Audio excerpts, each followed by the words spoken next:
in today's launch attempt. And here you can see a live view of the South Padre Amphitheater where both SpaceX employees, friends and family, and members of the public are gathering to watch Starship lift off. And we can see the crowds are gathering there as well. And of course, we want to give a shout out to the SpaceX team. You see them there on screen, members of our launch command, our Star Command Center. That is our Star-based Launch Control Center. Yep, those are the operators today who are going to be reviewing all the data and, of course, giving us the go, no-go poll, checking the status to try to get in today's launch attempt just around 27 minutes from now. And one thing I do want to mention, I misspoke. It's not the South Padre Amphitheater. It's the Cameron County Amphitheater. Now, the entire Starship structure on your screen is made from stainless steel. When it's stacked, it stands about 120 meters tall. It's about 9 meters around. And we have this awesome video that shows you just how big that is.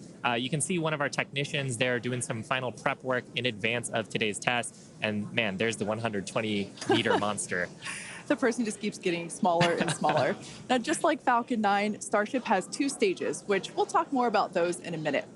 In addition to those 2 stages, Starship actually has a 3rd stage, which we call Stage 0.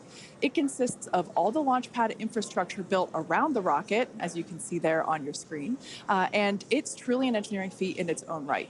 Yeah, we've got a great shot there of the various different components of it. The pad, the infrastructure, all that is required to get into filling the tanks. Now, let's talk about the Super Heavy. Its name says everything. It's super, it's heavy, it's super heavy. When it's operational, it'll be responsible for providing the power to escape that mighty gravitational pull of Earth that we've got here and take Starship into orbit. The booster itself stands about 70 meters tall and is roughly the same height as a fully integrated Falcon 9, which is just so crazy to me. But this Super Heavy booster has a diameter roughly 2.5 times that of Falcon 9, and with 33 much larger engines. We have a beautiful view here. This is one of my favorite views that we're going to get today. Those are our 33 Raptor engines at the base of the Super Heavy booster. Yep, and you can see they're in a couple of different rings here. So we've got the outer ring of 20 static engines. They're going to be providing a huge amount of thrust today to lift off the entire stack. But then we've got the 13 gimbaling engines in the middle, and they're going to be providing the tilt maneuvers and also helping to reorient the booster as it comes back later in today's flight. Yeah, and when we say gimbal, it's basically tilting or almost wiggling the engines a few degrees and in either direction to allow the booster to steer itself, just as you said, Shiva. And we'll get some great shots later of actually a wiggle test that we perform ahead of liftoff, just to make sure that all of those engines are able to control their full range of control authority. One thing to note, those Raptor engines are completely designed and manufactured in-house. They are, as many of you know that have been following along, they are a reusable methane oxygen staged combustion type engine. So it's a lot of words there. And ultimately, that staged combustion means that we combust the propellant in stages. That we kind of pre-combust them in a pre-burner, and by doing so, it allows the engine to be more efficient, i.e. more powerful. Yeah. Now, like Falcon 9, the Super Heavy has 4 grid fins to assist with orienting itself in its return back to Earth. We got a shot of them there beneath the Starship's aft flaps. Now, as we talked about earlier, Super Heavy is not going to be attempting a land landing today, but with this flight test, we're still trying to get as much data as we can. We're focusing on the fundamental systems and operations, so that's the liftoff portion, but we are going to try to get some data on how the fins work for that water landing that Super Heavy is going to be making after ascent. I love that great view of the fins there. Now, Starship, or the spacecraft, is the 2nd stage, and it makes up the top portion of the vehicle. It's designed for carrying passengers and cargo to Earth orbit and beyond. It stands about 50 meters tall, which is a little taller than the Statue of Liberty. It's comprised of 6 Raptor engines, 3 sea level and 3 vacuum engines, which are optimized to operate in the vacuum of space. And they provide a maximum of 258,000 tons of thrust in vacuum. Spacecraft is also outfitted with 4 flaps to help aerodynamically control the vehicle's attitude, which you can see those 2 forward flaps there on your screen now. So they help control the vehicle's attitude during atmospheric flight and enable precise landing at the intended location. Now, one thing we got to mention, the heat shields. They are iconic. Starship is wrapped in a heat shield, which is composed of 18,000 hexagonal ceramic tiles designed to insulate the vehicle during that atmospheric entry. And that's really important because the temperatures can be as high as 2,600 degrees Fahrenheit.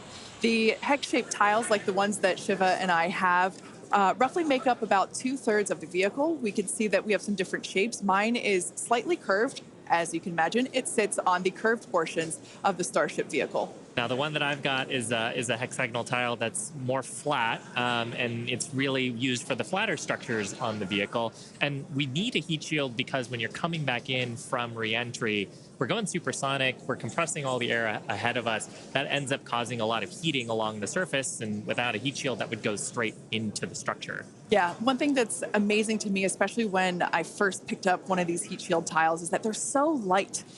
They almost feel like they're made out of foam. They're that light, and they kind of sound like it too. And one thing that we do want to mention, in order to reject the maximum amount of heat during that entry, like Shiva was just saying, they're black, and that's because black helps reject that heat that is building up on the exterior of the heat shield.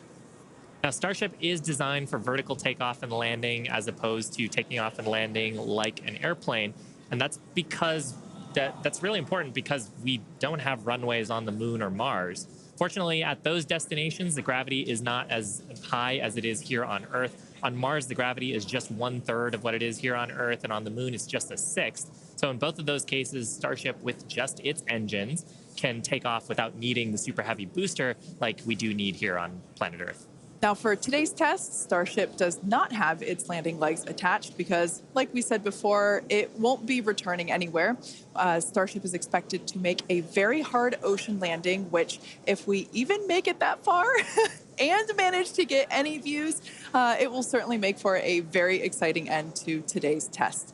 At this point in time, we are 20 minutes, or just over 20 minutes from liftoff. Let's check in with John Innsbrucker for a status update. Hey, John, how's it looking? Thanks, Kate. I'm John Innsbrucker, Principal Integration Engineer here at SpaceX. We're currently loading propellant from the ground system into both the first and second stages. Now, both vehicles use the same 2 propellants. That commonality helps build the reliability. And the fuel today is liquid methane, and that's at a temperature of just over 100 kelvins. That's about minus 272 degrees below zero on the Fahrenheit scale. Now, liquid methane is a different fuel from Falcon 9. That booster uses RP1 kerosene. However, our oxidizer is liquid oxygen, and that's the same as Falcon 9. Because there is no oxygen in space to support combustion, we have to bring our own. Now, leading up to where we are right now, we had a go-no-go poll. That was conducted just after T-minus 2 hours. And once the team gave their goes, we started loading propellants onto the booster at T-minus 1 hour and 39 minutes. At T-minus 1 hour and 22 minutes, we began propellant loading of the ship. The second stage you can see on your screen right there. Now, propellant loading of the Starship's second stage main tanks completed at about the T-minus 27-minute mark, at which time we then began loading the 2 header tanks in the nose of the second stage. Now, at T-minus 3 minutes, when the first stage super heavy propellant loading completes, that means we'll have all the propellant on the rocket, and the vehicle will be fully loaded with over 10 million pounds of propellant. Now, right now, at T-minus 19 minutes and counting from liftoff, the weather and winds are looking good.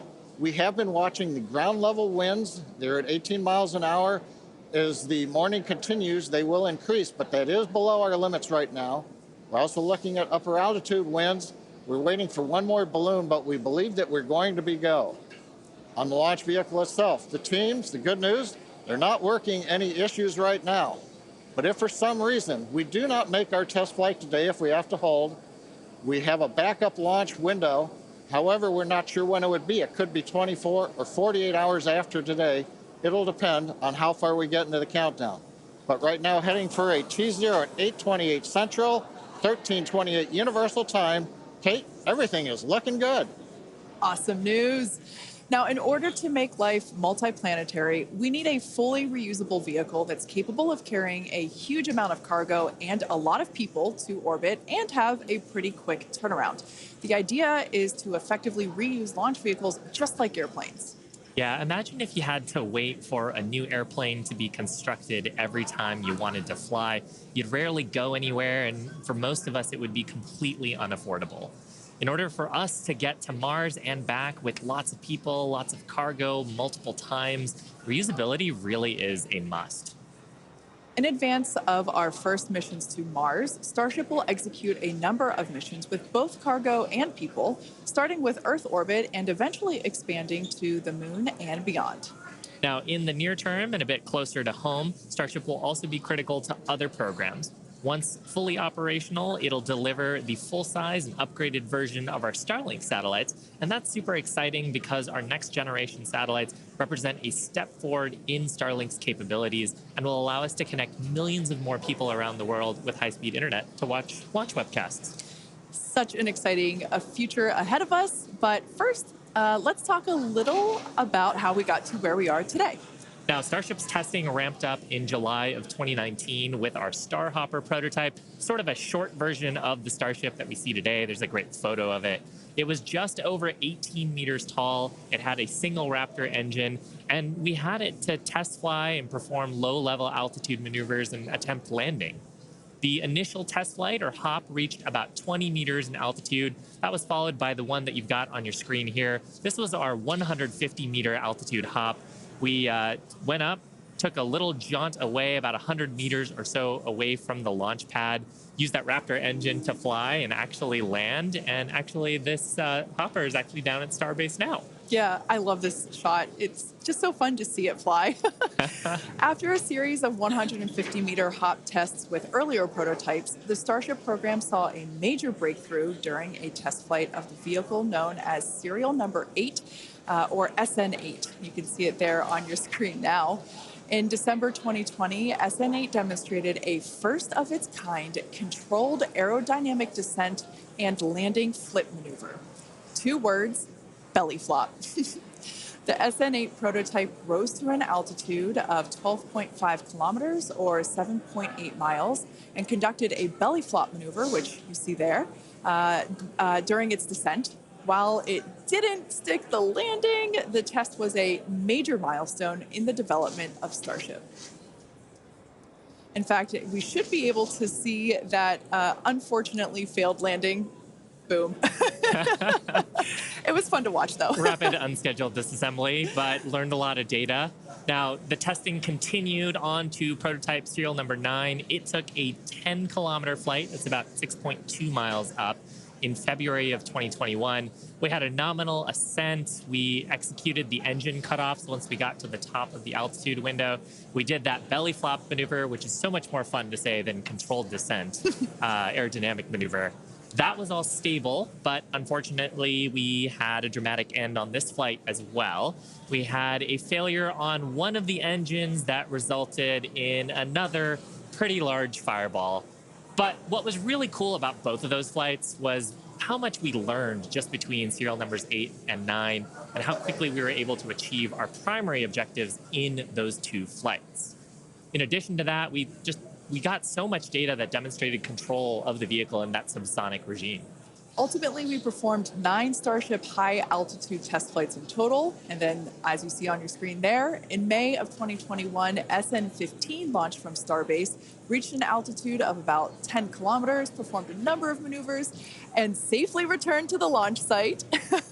This was the first Starship prototype to fly, control its descent, safely land, and be recovered in one piece. And people were cheering like crazy I was after one of that them. test flight.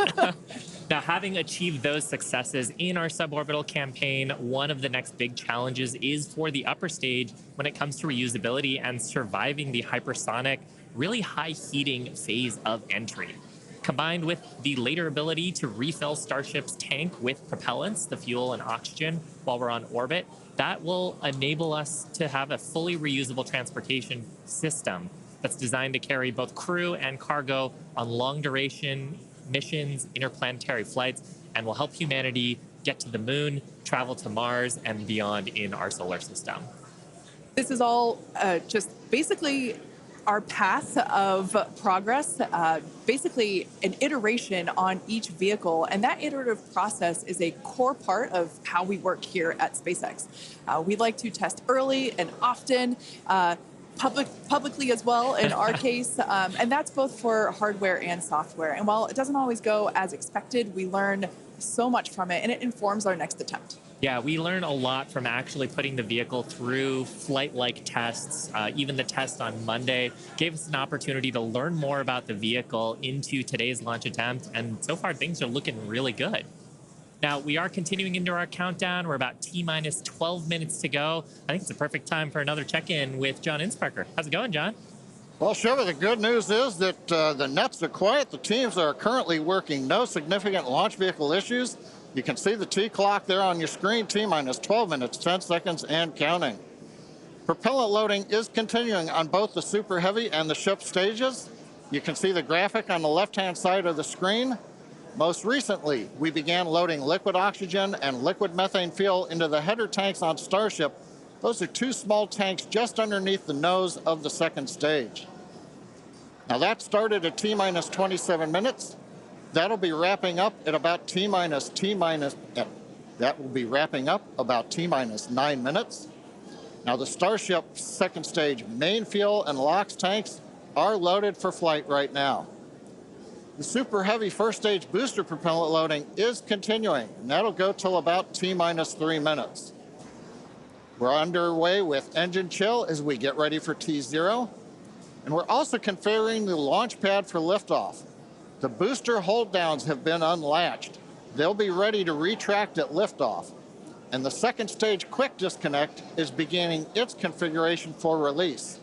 The methane and liquid oxygen propellants currently going to the second stage go through that quick disconnect. That's that arm that reaches out from the tower to the base of the second stage. The SpaceX team continues to check in with the Coast Guard. Good news is we've not heard any reports of boats in the safety perimeter as the launch vehicle heads out over the Gulf of Mexico. So right now, T-minus 10 minutes, 40 seconds, and counting. Everything continues to go well for an on-time launch. Now, today's test flight is taking place out of our Starbase facility in South Texas, and that test site has gone through a huge amount of development over the last couple of years. One thing I want to point out, this is a great view from our drone. Not only can we see the pad, but in the fog, kind of in the distance, in the background and to the left of the pad, you can actually see our production facility, which is the other part of Starbase in addition to the launch pad. Of course, as part of rapidly iterating with our test program, we're also rapidly iterating on our production system to produce Starships and Super Heavies. Last year, the Starbase team produced 4 Starship Super Heavy boosters and 5 Starships, along with their 200th Raptor 2 engine, and they're only scaling up from there, Kate. Yeah, it's incredible to think that for 2023, production has 5 boosters and 8 Starships going. So it's incredible. And it's important to have that system fill in basically the manufacturing line so that we have product ready to go as soon as we're done with this test. Yeah, exactly. And ultimately, I mean, we talked about how Starship is an order of magnitude more payload to orbit. But if you're going to go set up a base on the moon or Mars, you're going to need thousands of metric tons of propellants. And so you're going to need a fleet of vehicles that's capable of doing that. Yeah, one thing to note, Starbase directly employs more than 1,800 employees. It's the largest employer in the area, in fact. And we're very thankful to Cameron County for being so supportive. This is a view from the Cameron County Amphitheater. And there's a crowd there, and you could tell by the energy here in Hawthorne as well that everyone's getting really exciting. I feel my own heart rate going up and up. I know. It must be really, really exciting to go see this. And I mean, just the sheer amount of power on Starship, you're going to feel it down there when this thing lifts off from the pad. We've actually got a great shot here of the natural surroundings around the pad. Oddly enough, most of the pads end up being around sort of wild locations like this. But Coming up on T-minus 8 minutes, I think it's another good time for check-in with John. Thank you, Shiva. T-minus just over 8 minutes to the first test flight of Starship. Currently, we are pressurizing second stage. We are also closing out liquid oxygen and fuel header loads on the second stage. We're also getting ready for propellant load tank pressurization on the first stage. In fact, we are just now closing out header tank load on the second stage. Now with the header tanks loaded and closed out, that means we're down to just the first stage to finish loading. That'll finish about T-minus 3 minutes. And at that point, when both stages are loaded, we will have the 10 million pounds of liquid propellant on board. Now in the next few minutes, the guidance system will begin its final alignment for flight during a quiet period when the rocket's not doing anything. The automated flight termination system will be armed, and a final TVC checkout will be performed. Those are the engine wiggles, and hopefully we'll be able to see that with the cameras underneath the vehicle and maybe even the second stage engines. And there's a view looking underneath the super heavy first stage with the 33 Raptor engines. Now, a reminder as we continue counting down, if we do need to hold, the point where we hold the clock would be at T-minus 40 seconds. We can pause there. Typically in the past, if we need a little bit more time to finish final checkouts or do some pressurization of the onboard storage tanks, that's where we would hold. But currently, we're not hearing a need to hold, so at 6 minutes, 27 seconds, everything looks good. And of course, Kate, Shiva, as we get close, we're going to get into the engine ignition sequence of 33 Raptors, and that's going to be something new for everybody. I cannot wait for that moment. So for those of you that are familiar with how we launch Falcon 9 rockets, you probably know that we light all 9 of those first stage Merlin 1D engines all at once. It's pretty different than what we do, or what we're attempting to do today. We're actually going to be igniting those 33 engines in banks or clusters, and that sequence starts at T-minus 6 seconds. Yeah, and the ignition sequence is a little bit different, both in terms of the timing and also the ignition method. So on Falcon 9, we use a chemical called T-tab. It's a pyrophoric material, so that means when you mix the two together, it produces a flame that kicks off that green characteristic spark on Falcon 9 missions. But actually on Starship, we use electrical ignition systems. Many of those are integrated on the ground system here. And the electrical ignition, we start lighting the banks at T-minus 6 seconds, and then over the next 4 seconds, the 3 sets of banks will ignite and eventually bring the booster up to a thrust to weight greater than 1 and hopefully ascent.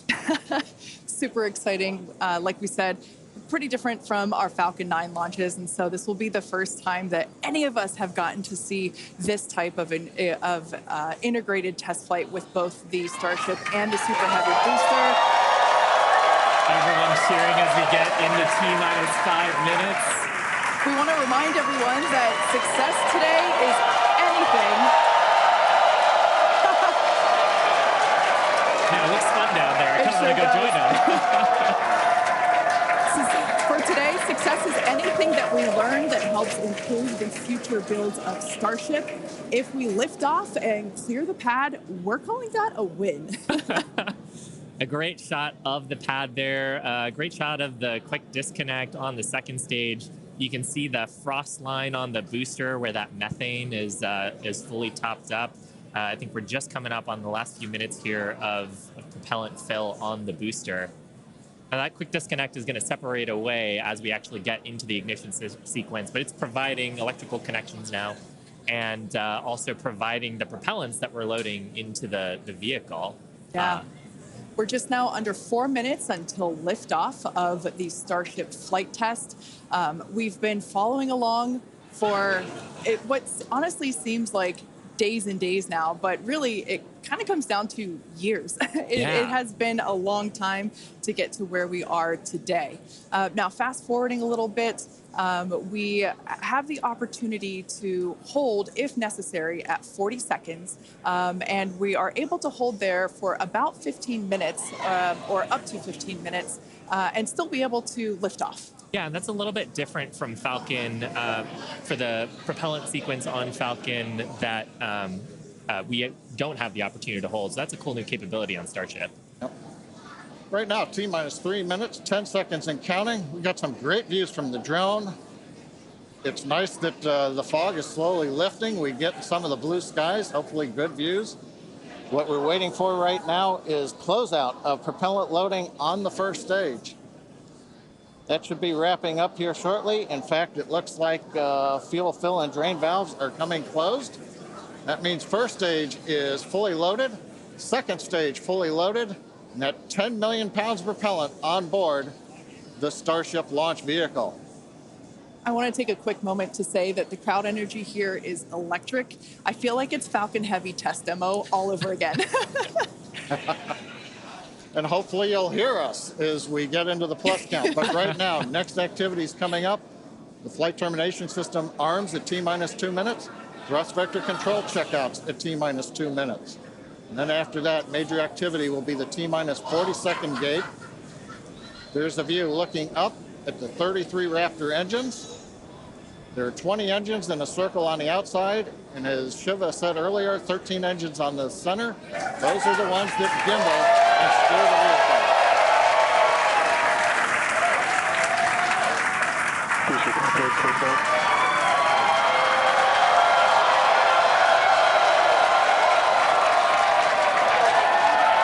I don't think I've ever seen someone so excited for TVC wiggles. Love this view. These are the 33 Raptor engines at the base of the Super Heavy booster. I think we can see those wiggles now. We're currently inside 90 seconds. Next major activity, T-minus 40 seconds. That is a gate, a decision point. We're waiting. Possibility the propulsion team may need a few minutes. Flight termination system is armed for flight. We're getting ready for T-minus 1 minute and counting. Note, T-minus 1 minute and counting.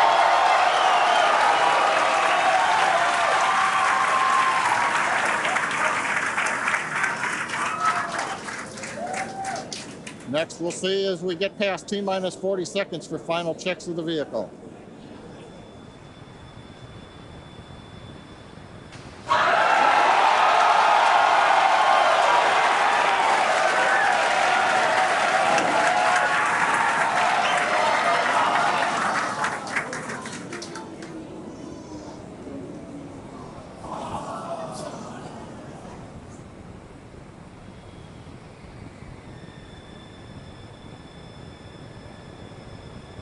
Okay, you can see the clock has recycled.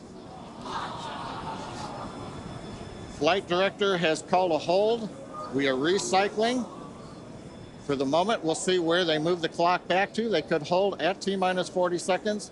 They could go to an earlier point. Give us a minute to listen into the nets, and we'll see if we can get you more information to share.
John Innsbrucker again here at the Hawthorne webcast desk. We're holding at T-minus 40 seconds. What we've heard so far is we have a couple of issues we're working. One is the booster tank pressurization. Final pressurization was just a little bit long. That's not unusual. We've held at T-minus 40 seconds before to pressurize. That appears to have been resolved. At the same time on the second stage, they're working some final purging. We should know very shortly if that is cleared and if we'll continue the countdown. Everyone, especially that person, is excited to keep going.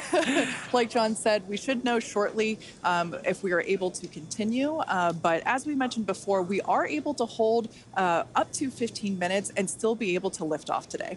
Yeah, on Falcon 9, it's a little bit different. Once we start propellant loading, we pretty much have to go at the targeted time. Otherwise, the propellants can warm up and we may not have the performance for that particular mission profile. It's a little bit different on Starship. Folks, if I can interrupt, yeah, it looks like they're clearing all the flags, and we're going to release at T-minus 40 seconds.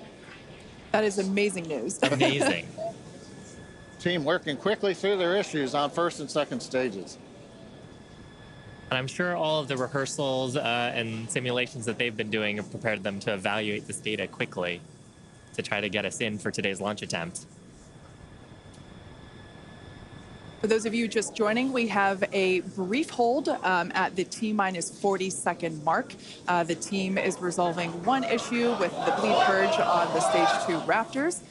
Like John just said, the teams are quickly working that, and it looks like the flags are being cleared as we speak. So we should be able to resume the launch countdown any moment now. And it's worth noting on Starship that once we resume the countdown, it restarts from the 40-second period, and then we keep going unless another condition pops up. So stick around because Starship could be going here real soon. Don't walk away, that's for sure. Amazing views here coming to us from Starbase, Texas. Cheering to close the start again.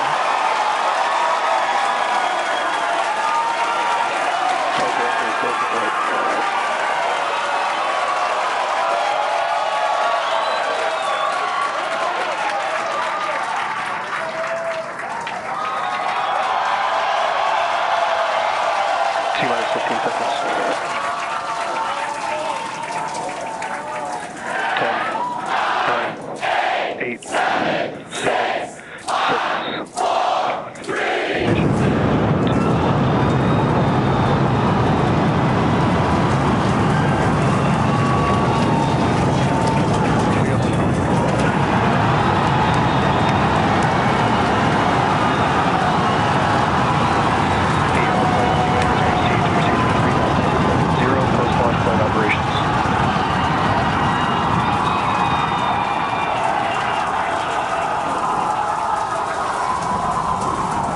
Raptor chamber pressure is nominal.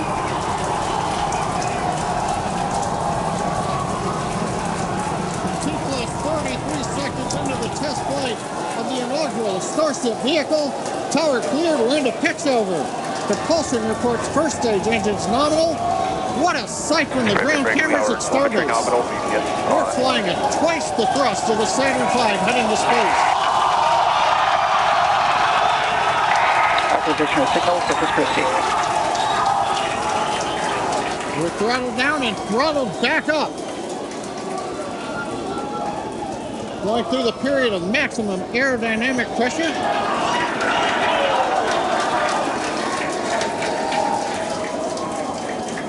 As the velocity increases, the density of the atmosphere is decreasing. Max Q. Lessening stress on the vehicle. The call out, max Q now.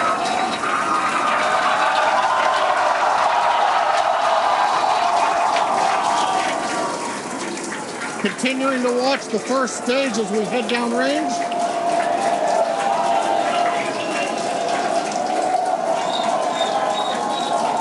A 100 seconds into flight. Our next major activity is going to be shutdown of the first stage. The Houston tracking station now acquiring the vehicle. With shutdown, we will get separation of Starship from Super Heavy and ignition of the Starship engines. When Starship separates, we light up 6 engines in a staggered sequence. And if all goes well, those 6 engines will burn for almost 6.5 minutes. Onboard view from Starship. And there's views of the Raptor engines on the second stage as we prepare for stage separation. Now, after stage separation, the first stage will flip and begin a boost back maneuver for landing in the Gulf.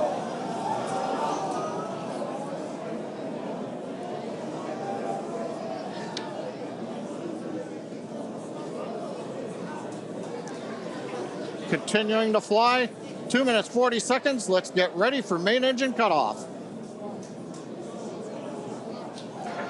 Booster engine cutoff. Beginning to flip for stage separation.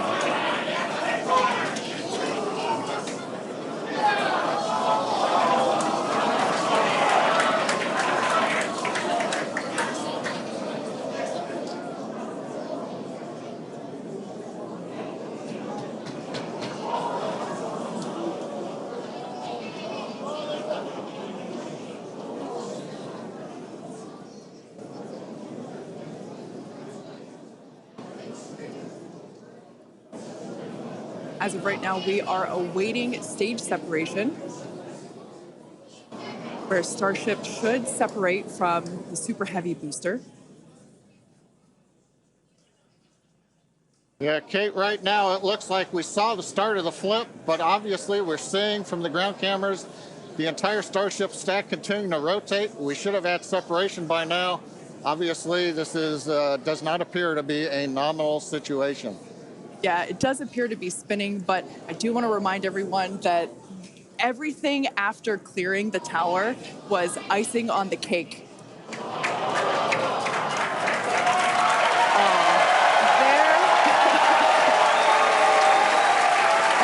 As you saw, as we promised, an exciting end to the Starship inaugural integrated test flight.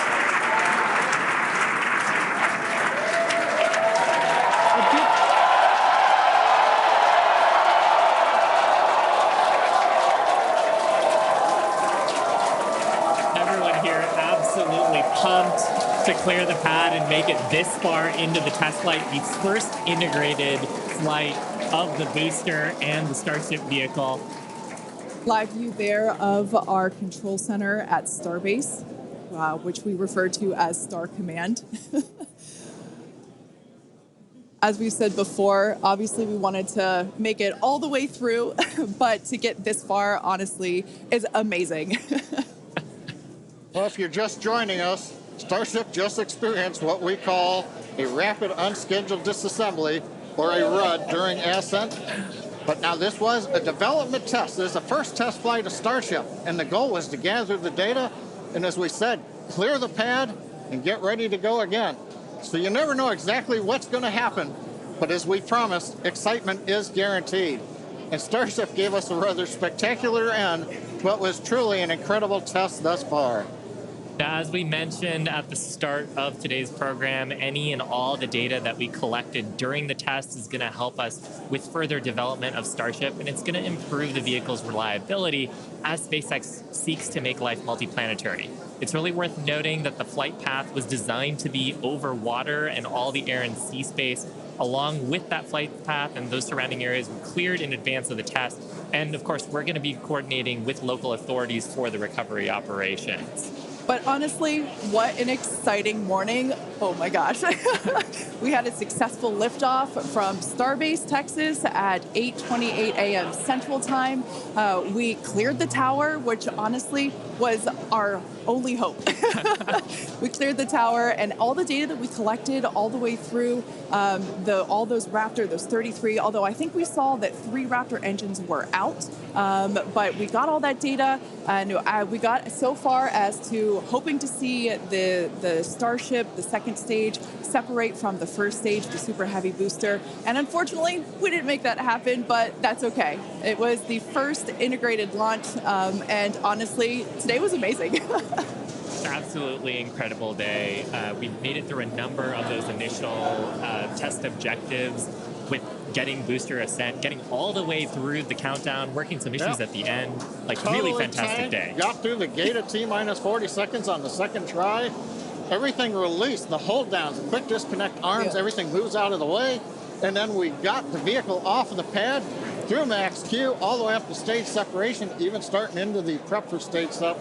And then, as we say, a lot of excitement. Yep. Honestly, my face has had a smile on it since liftoff, and now my face hurts. Now, since we don't have any insights on the cause of our rapid unscheduled disassembly at this point, we're going to end our webcast here. Teams will continue to review the data and work toward our next flight test. But before we go, a big congrats to the entire SpaceX team on an exciting first integrated flight test of Starship. And of course, a shout out to our viewers. We appreciate you joining us. And as always, we thank you for your interest in Starship, SpaceX, and your ongoing support. Till next time.